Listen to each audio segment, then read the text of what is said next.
I'm Christina Howard outside of the Toronto South Detention Centre in Etobicoke, where an inmate says he spent several weeks with a broken, untreated arm right in there.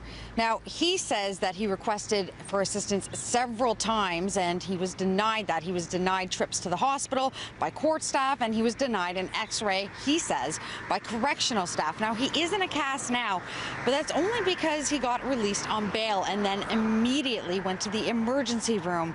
Now he's left wondering why courtroom staff and correction staff left him in what he calls cruel and unusual punishment. 2 weeks and nothing happened. How does 2 weeks go by with my hands just dangling, broken? He says his broken hand is as a result of a fight that broke out under the College Park courthouse. Got into a fight with another inmate. He says court officers employed by Toronto police broke it up. They stopped the fight. They asked if I want to get medical treatment for my hand. And I replied to them, I'd love to get out of here for a bit. Yes, please take me to the hospital. Then they told me there is no getting out of here.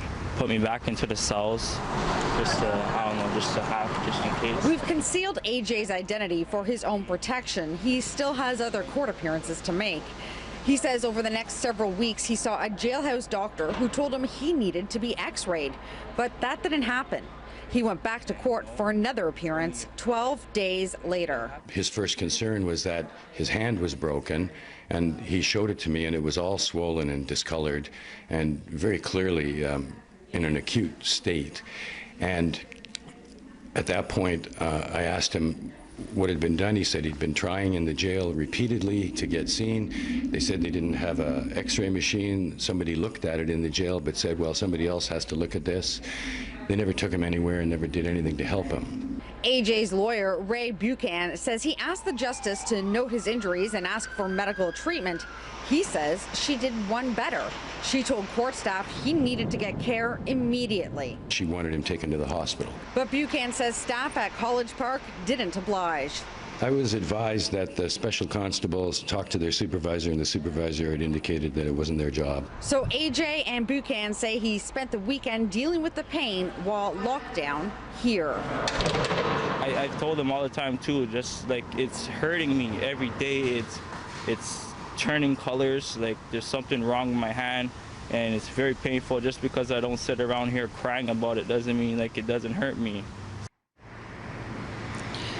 Now, Toronto Police Services say that they did initially offer AJ medical assistance and he refused. They also said that they have no notes from the most recent incident, which was on August the 11th. Now, just a few minutes ago, the Ministry of Correctional Services did respond. They said that they will not comment on individual cases, but stressed that there are physicians and other medical staff on site here at Toronto South. No mention, though, on x-rays.